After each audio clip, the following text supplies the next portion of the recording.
So my first question to you, Magnus, can you tell us a bit more about your story? How did you stumble upon design? There was this course at the Swedish Defence University, which was strategic design for innovation in the security domain or in the security arena. And we were invited as national law enforcement to participate. And they also so it was basically special forces, it was rescue service, some municipality, maybe public health officials and law enforcement I think it was sort of a trust-based, people who knew each other invited each other, but I had the privilege of doing the course. And after we did these courses for 5 years, I would say nothing really happened. We didn't really understand how to fit it in. And I think that's a common story sometimes. I think you said about using words that are not being understood. You have to translate it into, as we call, police-ish in some way. So that people get your attention. Yes, and and what about you, Donna? What is your story? How did you stumble into this world of design thinking and foresight? So for me, my journey started 12 years ago. And I originally came from the world of healthcare. So I was on the front lines during I worked in trauma and critical care. So SARS was my first emergency disaster experience. And then I started working shortly after for the Ministry of Health, and I was a planning chief in emergency disaster response, crisis response, with a special emphasis on health. And for me, when I walked into an emergency operations center, I would see the complexity was like off the charts. And I thought, okay, I have all of these tools that I've learned through more traditional planning. But this was on a level that it was really hard to make sense. And as a planning chief in that situation, you have to anticipate, in, very short 24 to 48 hours and provide guidance to command to, activate operations, logistics, all of these things. So the emergency management cycle has a lot of similarities to military structure. But for me, when I was in that role, I thought, oh my goodness, we need to anticipate much longer time frames. We're constantly in this response crisis. We're not actually addressing anything at the root level. We need to anticipate not just in 24, 48 hours, but much longer and make better decisions. So for me, I thought, what tools are out there? And at the time, no one was really talking about foresight in design. This was going back a number of years. So I had to really talk to a lot of people outside of emergency management. But luckily, I discovered you could actually study like strategic foresight, systems thinking, design thinking, and that was the beginning for me. And I've just been building my knowledge ever since. Okay. Yeah. So Magnus, before we delve more into your experience, why don't we take a bit of time to define those terms? So you mentioned in our conversation before that there is a struggle over defining innovation, defining foresight, defining design. At the same time, we don't want to say this is one thing, but what I'm curious about, what are your own personal definitions for those three terms: innovation, foresight? Yeah, okay. Personally, I think there's often a confusion, also where I work actually, between inventions and innovation. So, and if you don't agree on what it is, then when you start doing stuff along the line, you you get stuck into your thinking. So if you think it's invention, most invention might mean tech. So you would go down the tech rabbit hole. And if you're in that rabbit hole doing tech, you would assume that is innovation. But that's maybe not so. So we all know there's a lot of inventions, but innovation to me is getting new use to a need, either current, like you said, in 12, 24 hours, but it could also be future. So we don't have this pain, but we're realizing that this might come through whatever. And that foresight would give us that. And innovation is actually being ready or changing, adapting to a problem. So usually you are faced with something new, or you're, as in our case, what we normally do stopped working. And you keep doing it for a while, and then you realize it's actually not working. So, and then you need to stop doing stuff that you have been doing. And like Afra also was saying, take the pain discussion about we're actually not relevant. And if you are a law enforcement and not relevant, then it's dangerous. So basically that the second thing I'd just like to say, in our business, it's reciprocal. So I think it's important to understand that innovation is reciprocal as opposed to a project that basically has a start and an end. So when we do something fancy, like crack the encro chats or the sky chats, the encrypted chats, if you think that's it, you lose. And that's a part of what we lost. So small victory, but not all. What are your definitions of those three terms, innovation, foresight, and design? Oh, wow. Well, for innovation, I look at innovation as way more than technology. Technology always tends to take center stage because people are just fascinated with the new shiny objects. And there is an important element of technology because technology can be transformative. It can really just reshape how you operate and do things. So there's an important element to technology for transformation. But transformation, innovation, can also be process innovation. It can be how we reconfigure, how we need to restructure the way we organize ourselves based on a changing environment or a new landscape. And it doesn't have to look like something with a technology attached to it.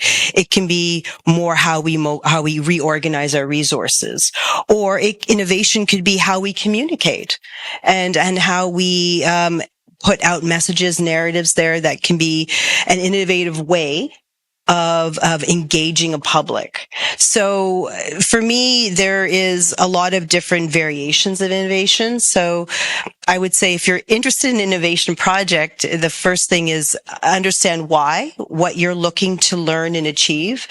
And this is why a lot of times strategic foresight is paired with innovation labs and new types of technology or new types of models of functioning. And in design, for me, I think of design as more in a couple of different ways. So I see design as systemic design, which is such a wonderful pairing with strategic foresight when you're trying to understand a changing environment. You want to understand from a systems perspective, what's happening, what's evolving, what does that look like, how can things escalate and disrupt, and that really supports that work with foresight and horizon scanning.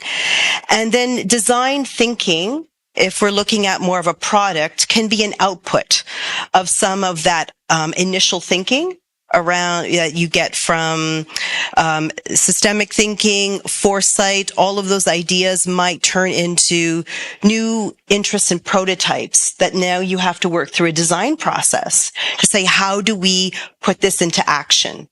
How do we start to prototype and start to test it in an actual environment and test human factors, right? So to me, I see them all part of a landscape, all interconnected, but can be used and mobilized in different ways depending on what your goals and objectives are for your project. Yeah, could I just add? Because I forgot design. I would also say that, like, design for me has an us perspective, a we perspective. What do we need to be, and how do we become that in this arena or against the problem? Whereas foresight has a different aim. No, you can keep the microphone.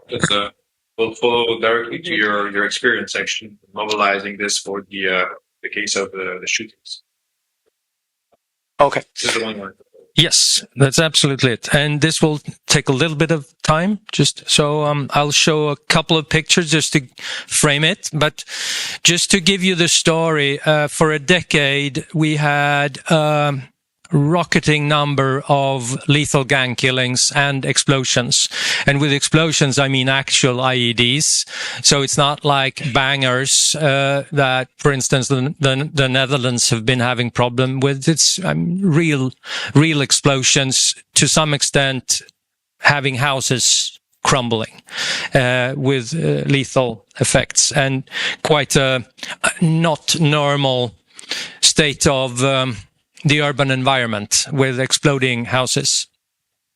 So, and this was going on from 2012 to 2019, and we had all our traditional explaining along that. Like, we had a very investigative focus. So we were talking cases, how many convictions, how many kilos, how many weapons, etc. And there was this pain point where lawyer was shot just beside basically the police fortress in our capital, daylight, and no one was arrested. And our commissioner said, this is not acceptable. We are not relevant. This isn't really working. So we had to do something else. And even then we turned to tradition. So we brought out the Excel sheets. We said that we need to do this and that, and we need to improve this. And then the organization showed our commissioner a green Excel chart instead of a red Excel chart. And he said, that looks fine, but when I look out the window, it's still red. So how come our Excel chart has turned green, whereas reality hasn't changed? There is something within our system that we have to address. So the final twist on that, let's do a project on that. Let's come with new learnings. We know we have to improve information sharing. We know a lot of stuff. That's not being questioned, but what's the rest? So I was assigned that, and they pretty much said, give us some new insights about this situation that we haven't been fixing for a decade. And I said, okay, I'll start picking out the team. And they said, no, that's not. We will choose your team. The management group of this organization will pick your team. And I said, how can you? Because you have no idea what I need or what's needed. That's a part of the thing. I don't know. That's how we do it. So in a crisis situation, they actually wasted 2 months in processing who should be on my team. Just wasting time. But it was a very brave decision anyway to let this go, because my commanders sort of knew that this will come back with not only pleasant information. This will surprise us. They knew it because they had also taken the course, the design course. So they knew we won't get an Excel sheet.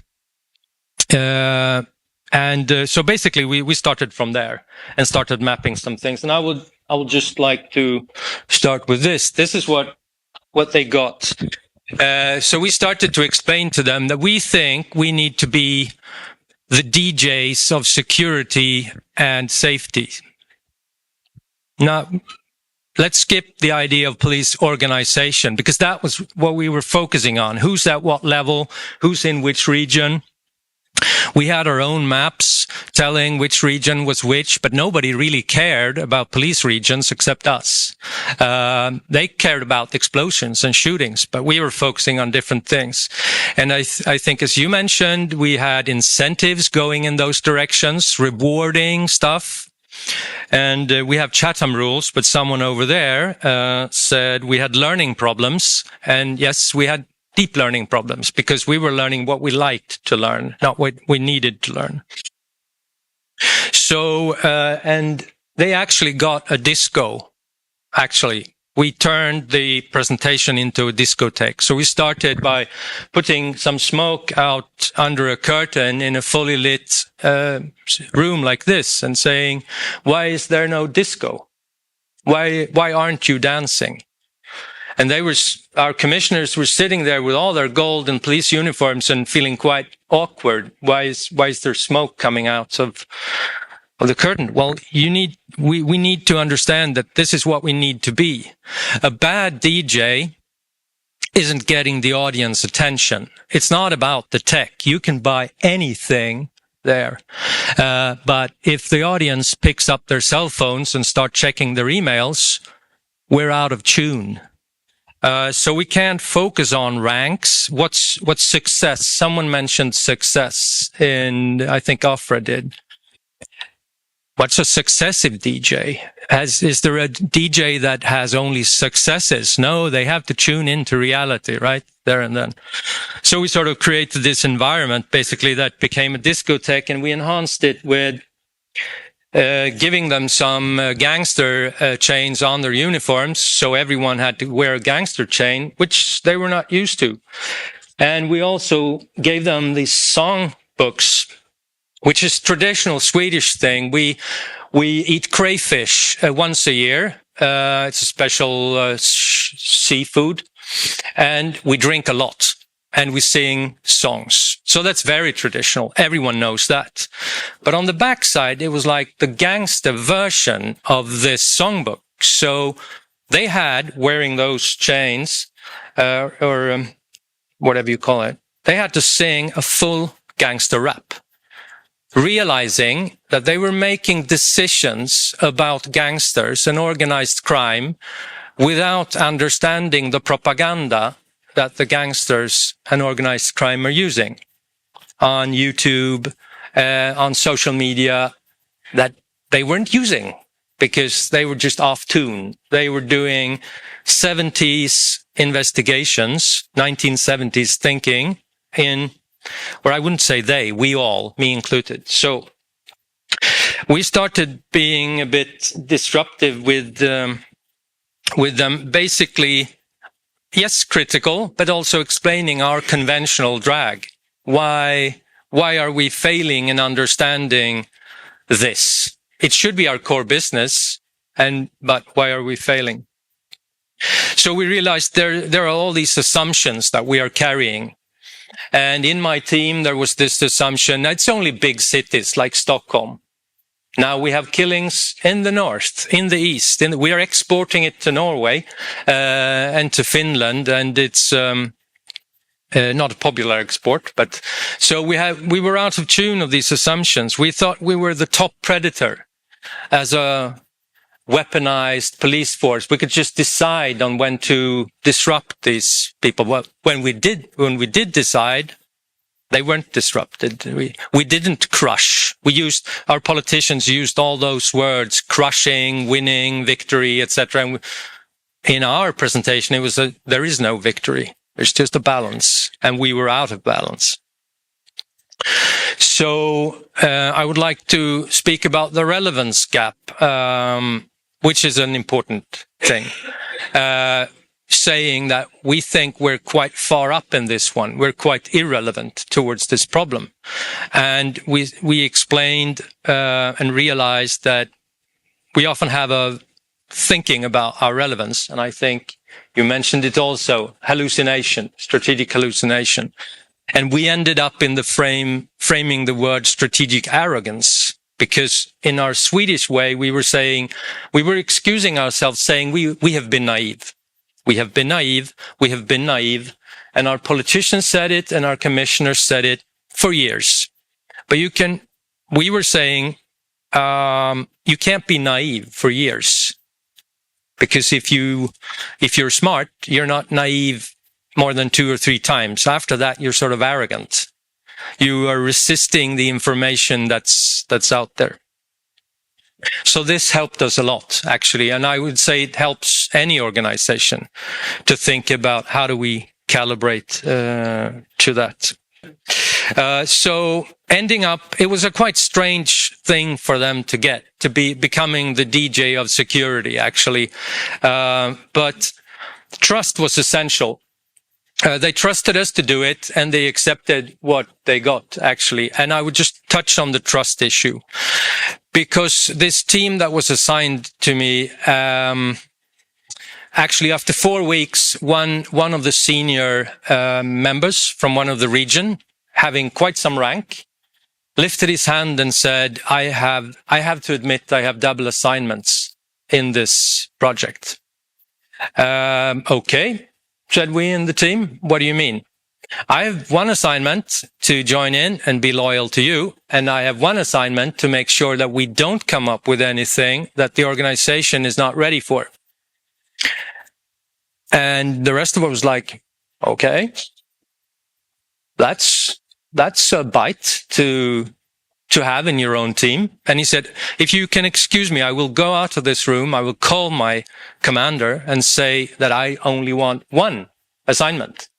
Yeah, sure. So he did that. He came back and said, I don't have the other assignment. I am now loyal to your team if you have me. Yeah, sure.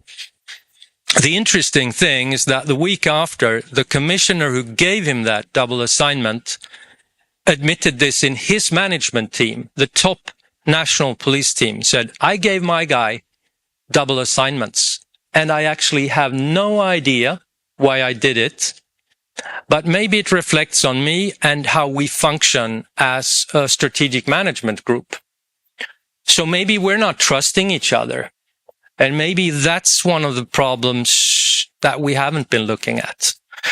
And so I don't forget it, I think that's one of the most powerful things that came out of this design thinking thing, because no Excel sheet so far ever for 150 years had shown that, but it was there, right? So,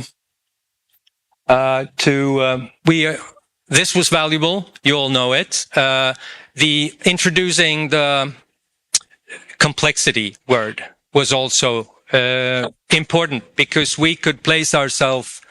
We loved to be in the complicated arena, right? Forensics, intervention, explosive entry. We loved that. The specialists, that was what we loved. But we have to realize and understand complexity, and that's helped us quite a lot. There's just a few whiteboard things on the way, just to show how we use the training and the methodology to sort of challenge who are we, what do we want to achieve, and who are we up against. And I would like to show you this. If you have read about the encrypted chats that police in Europe have cracked, so to speak. It was news just the other day. One of our team members said, this is what we've done. We have taken away the strategic leadership in this organization, and in the middle we created chaos. And we had to do it, but we had no plan. So one of our prototypes was 3D planning after that. So if you know you have a secret operation to do something, plan also for that, the aftermath of that. And we didn't. This is a couple of ratings that we realized that we were not agreeing on things inside the organization. And the final shot there is, you see this little the laser up there. It should be a DJ tool. That was the first thing. And finalizing, this is our actual strategy in Sweden for countering gang violence. And we checked, is it okay to have this picture? Because none of our government strategies look like this. It's always a happy person on the front. So I would say, and it's being implemented, and it's really changed how we think and work about it. Yeah. Donna, just tell me, Phil, again, what happened when you did the presentation with the gangster song and all that? So what is your secret for it being projected right away and to move to implementation? Well, they actually trusted us from the beginning. And after this thing with the guy admitting that he was having double assignments, we connected to the management group in a way. So we had this very, very important trust. And we were saying, you will not get something normal, from us. You will get insights, but it probably won't look like that.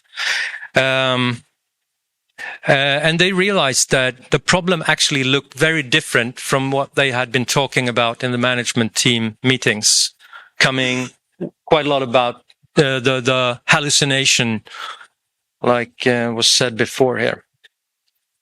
So much. Can you tell us a bit about your work with Interpol? Sure.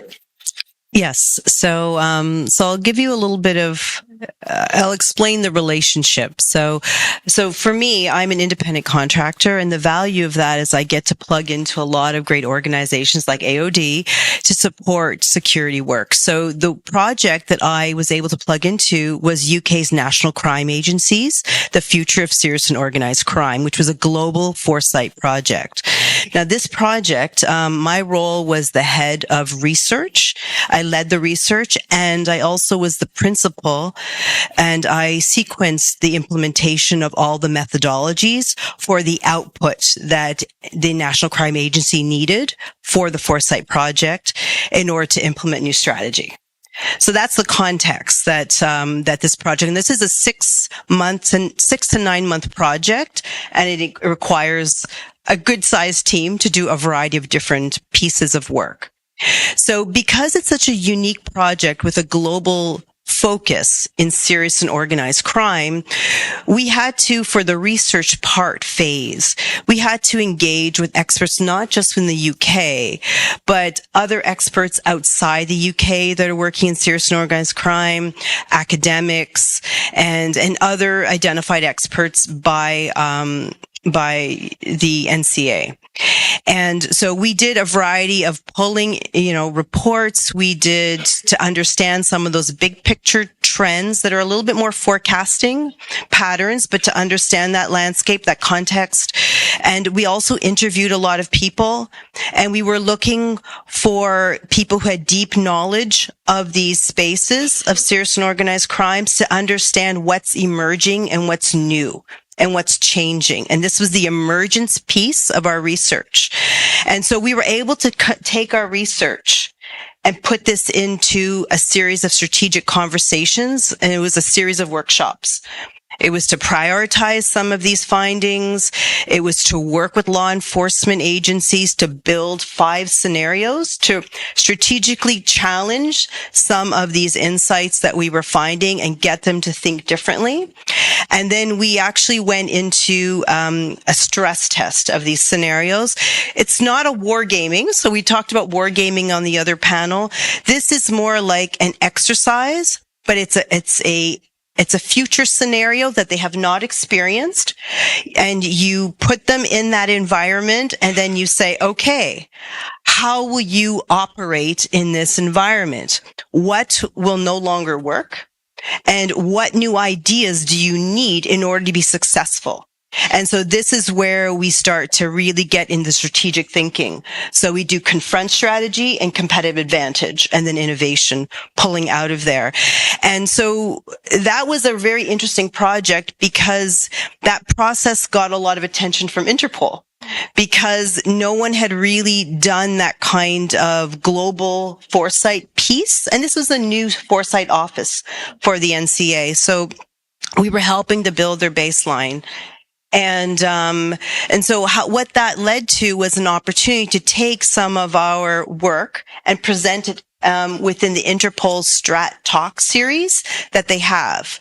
And they do these strategic series across, their network on emerging issues and challenges to get people to think and to discuss cross borders. And so that's where it intersected with Interpol. And we had an opportunity to do an exercise where we took 21 of the emerging issues that came out of our research. And we had international teams facilitated through Interpol where we can get them to make sense of these landscapes and what it could mean for their operations. So it was a powerful exercise and a great project. And it was great to collaborate across the system. And do you know if Interpol or the UK agency follow on with more foresight and design work afterward? Yes. So they're building their capabilities internally. But what was very interesting about this project is we had to document every piece of our process and our insights and the analysis. So when we talk about translation of information, all of that had to be pulled with every workshop, analyzed, and then went back to the NCA. The NCA had their own internal process.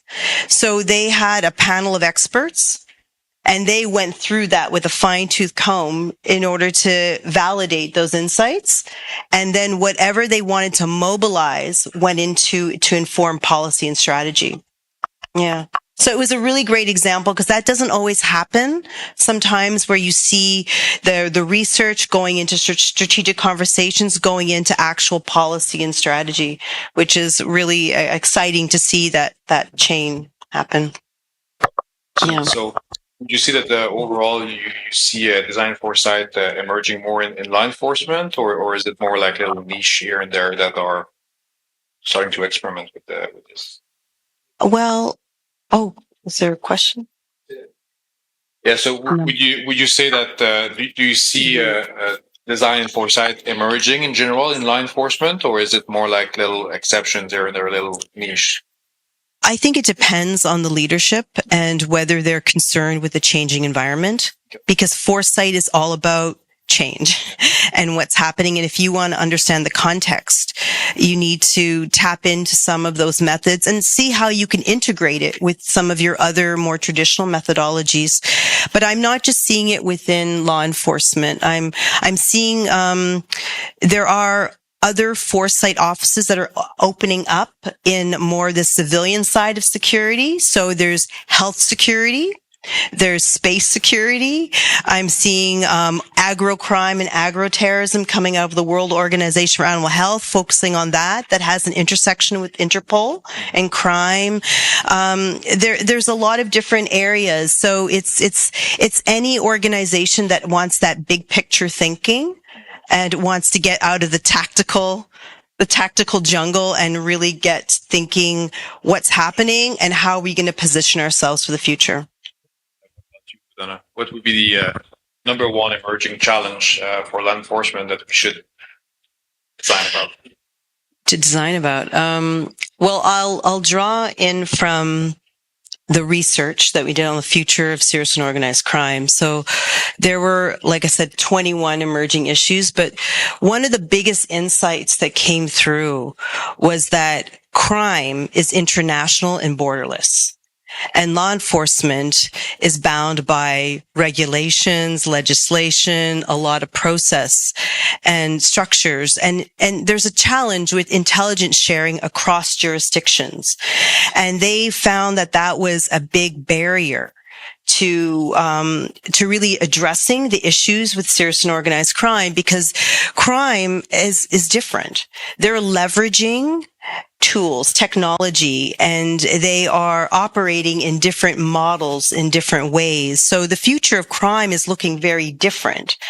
And law enforcement hasn't necessarily kept up with all of those types of models or understanding what that looks like. And of course, the project that we're talking about, there's a lot of emphasis on the external environment and what's happening, not necessarily internal assumptions. But that was a big takeaway, is that law enforcement needs to rethink how they're going to collaborate, not just across jurisdictions, but within their own structure, from, community-based, right, all the way to national and across jurisdictions, within regions. So like Europol, Interpol, how does that communication look like on certain crime type of activities? And then how do we collaborate with different companies, like tech companies, who have unique knowledge of how this technology can be used in different ways, to build that knowledge and understanding of how it can be applied to the crime landscape. So one really great example is Interpol's wanting to explore what crime looks like in the metaverse. Because they thought, oh my goodness, this is a new space. We don't know how crime will operate in this space, and there's no law enforcement presence in this space, and there are vulnerable people in this space.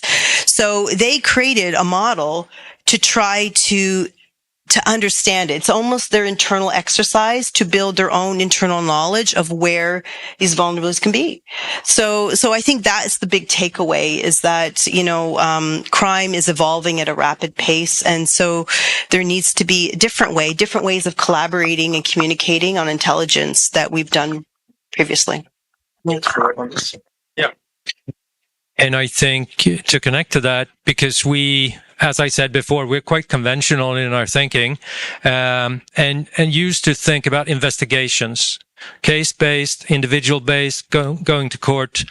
But now we're seeing, like AI is really opening things up and also becoming a problem, but we can probably leverage a lot from AI. But beyond that hill, we see the unmanned future. Also, all these, the society will probably accept and bring on a lot of unmanned things. We already have vacuum cleaners and robots doing things. There's self-driving cars in California, and the logistic companies like UPS and Amazon are investing billions in trying to understand how future logistic will work. But I think we as a law enforcement have to, that would be a design thinking, I would say, approach to understand something that is not here. Because it is coming, but I can't say in what form, but it'll be more than the lawnmower. So last question, as you saw in previous presentations and of course in our first presentation, when you do design foresight, you get your main breakthrough by challenging fundamental assumptions. That's where it opens up to new solutions. So you already mentioned about challenging the assumptions of those little silos, and that everything is connected. Is there another fundamental assumption that you think we should really challenge and debunk in law enforcement to perhaps get a breakthrough?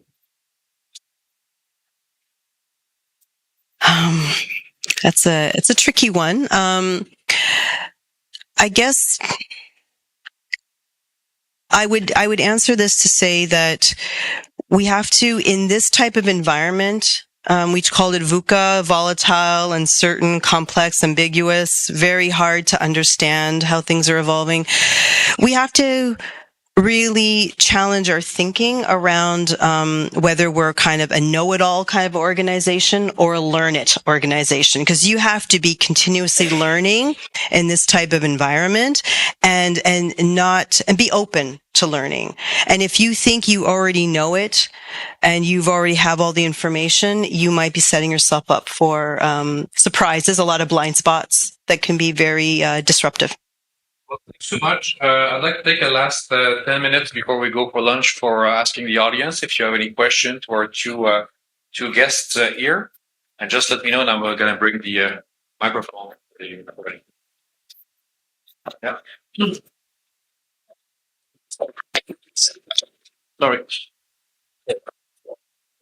Sorry, I just got stuck on one of the details that you were saying that double assignments are a bad thing. But in designing, you usually have multiple assignments. That's the issue. Okay?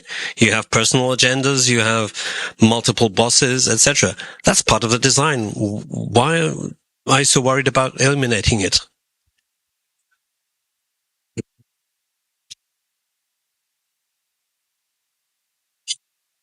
You're right. And I would say one of the best outcomes may have been that thing that happened. So it might have been the biggest thing, one of the biggest insights that's how we functioned as an organization, but it was okay to bring it up, but it wasn't brought up. So I agree with you, that there are up assignments, but it's not okay that they're covert, that they're not open. Because if we're trying to solve the problem, I can't hide things from other people in my organization. I have to put it on the table, even if they don't like it.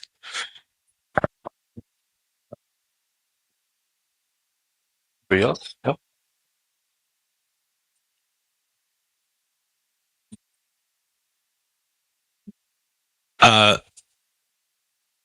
Magnus, I was just wondering if you could finish explaining the metaphor that you were using about the DJ for me. I was trying to connect the dots because I could see a lot of potential use for it. So I just wonder how it ended up being in a practical sense for what you were doing. Is it that as the DJ, and I'm just trying to think of how when we take metaphor, how it can be very useful, but we need to kind of translate that.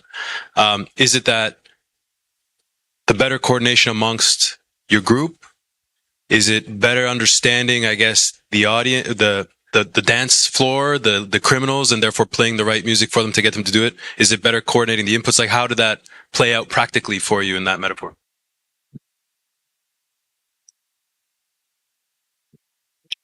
Yeah, the metaphor was, like you were saying, a lot about we have to look over that table because often we have it in default. That was one insight that we have. Even if we've trimmed it, when we come back on Monday, someone put it in default.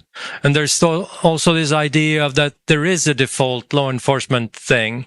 It isn't. It has to be trimmed very, very carefully to where you are and the situation. So that's when we shifted from, because the first idea was actually, it is this, what do you call this? Equalizer? No, it's, Console.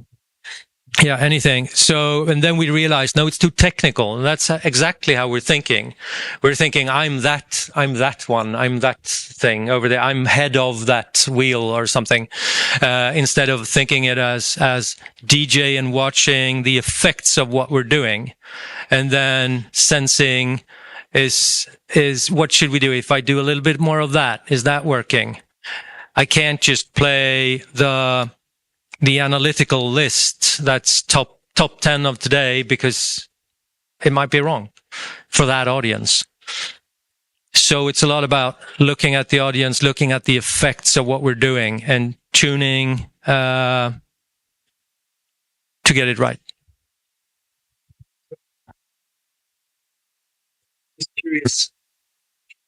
I was just curious in the way, in that metaphor, if you are not just you're both the DJ and the mixing board.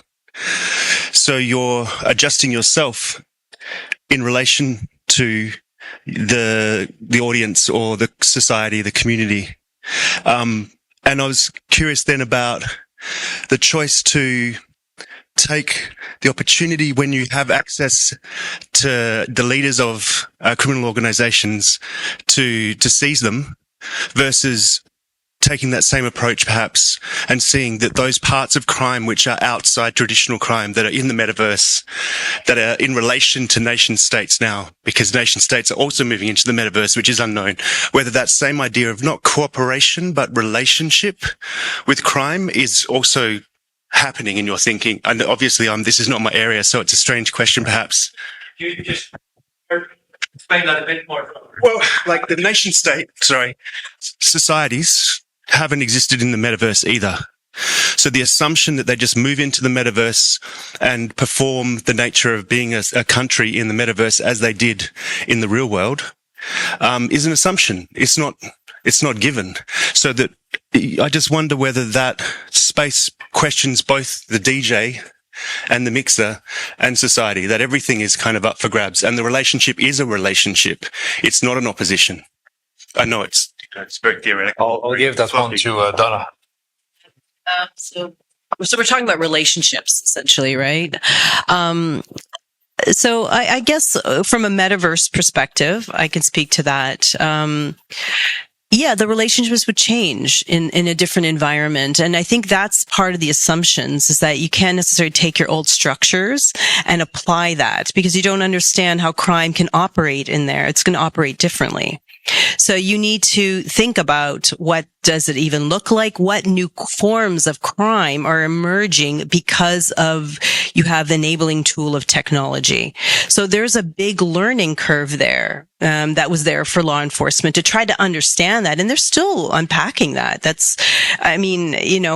still going to learn in real time. So I think in terms of relationships, I guess that's a good question.